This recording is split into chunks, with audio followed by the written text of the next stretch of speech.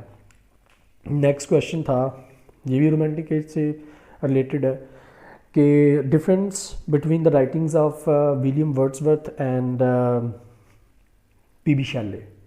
پی B Shelley اور William Wordsworth کے جو ورکس ہیں ان میں ایک فنڈامنٹل ڈفرینس کیا ہے۔ Next question, probably the last question in his interview, کہ what is colonialism and what is colonial literature. تو اس میں بھی آپ کو پتہ ہونا چاہیے کہ کولونیلزم کیا ہے۔ کولونیلزم کیا تھا کہ جی پولیٹیکل کنٹرول، خاص طور پہ جو یورپین پاورز تھیں، کولونیل پاور جس میں برٹن ہے، فرانس وغیرہ ہیں، تو انہوں نے کس طرح سے دوسرے کنٹریز میں جا کے جو جیسے انڈیا ہے، انہوں نے انڈیا پہ آ کے قبضہ کر لیا، یا اور ایشیا کی کنٹریز ہیں یا افریقن کنٹریز ہیں، تو وہاں جا کے کس طرح سے پولیٹیکل ایک ڈومیننس وہاں پہ بنائی اپنی، اور پھر کس طرح سے وہاں کے جو ریسورسز تھے ان کو ایکسپلائٹ کیا۔ تو یہ تو ہو گیا جی کولونیلزم، یہ آپ کو پتہ ہونا چاہیے ایک ٹرم ہے۔ اور کولونیل لٹریچر کیا ہے؟ کولونیل لٹریچر جو ہے یہ بھی آپ کو پتہ ہونا چاہیے کہ ایسا لٹریچر جو کولونائزیشن کے دوران لکھا گیا، اور ایسے جو ورکس تھے ان کی جو سیٹنگ تھی وہ کالونیز تھیں، ٹھیک ہے، تو یہ بھی آپ کو پتہ ہونا چاہیے۔ اچھا، اسی سے ریلیٹڈ کویشچن جو ہے وہ بالکل پوچھا جا سکتا ہے، وہ ہوگا پوسٹ کولونیلزم کیا ہے۔ تو اب یہ بھی آپ کو پتہ ہونا چاہیے کہ پوسٹ کولونیلزم کیا ہے۔ موسٹ آف دا ٹائمز وہ پوچھتے ہیں کہ کیا پوسٹ کولونیل لٹریچر ہے، کیا آج جو لٹریچر لکھا جا رہا ہے، کیونکہ ڈی کولونائزیشن ہو چکی ہے اب تو کوئی بھی ایسا کنٹری نہیں ہے جو دوسرے کنٹری کے اس طرح کولونائزیشن ہو ڈائریکٹ، تو کیا اب جو لٹریچر لکھا جائے گا وہ پوسٹ کولونیل لٹریچر کا حصہ ہوگا یا نہیں؟ تو بالکل ہوگا۔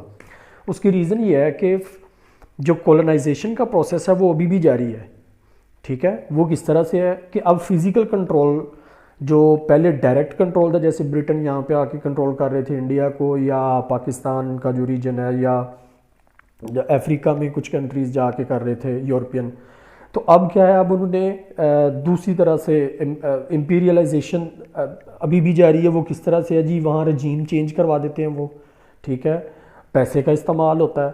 تو یہ ڈیفرنٹ شیپس ہیں، یا کلچرل جو ایک یلغار ہے، جیسے لینگویج کے تھرو وہاں انفلوئنس وہ اپنا رکھتے ہیں، تو still the process of colonization is going on.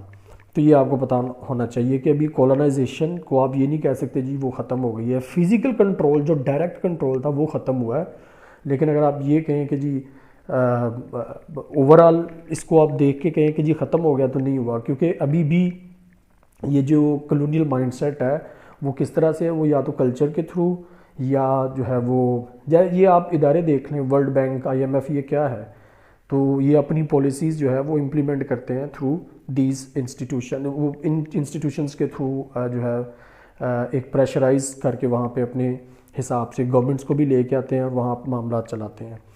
تو یہ انٹرویو تھا، دوسرا انٹرویو۔ اب میں آنے والی ویڈیوز میں ایک آدھ اور انٹرویو، یہ ریئل ٹائم انٹرویو ہے، اور یہ کینڈیڈیٹ، یہ دوست ہیں ہمارے باولپور ریجن سے، یہ بھی سکسیزفل ہوئے تھے ماشاءاللہ، ان کی بھی سلیکشن ہوئی ہے۔ تو نیکسٹ ویڈیو میں ایک اور انٹرویو لے کے آؤں گا، ایک اور سکسیزفل انٹرویو، جو لاسٹ ٹائم ہمارے ایک اور دوست تھے ان کی بھی سلیکشن ہوئی اور وہ آج کل سرو کر رہے ہیں۔ تو تب تک اپنا خیال رکھیے گا، چینل کو سبسکرائب کرنا نہ بھولیے، اور لائک بھی کیجیے اگر آپ کو یہ پسند ہے ویڈیو۔ تو see you in the next video, till then it's good bye.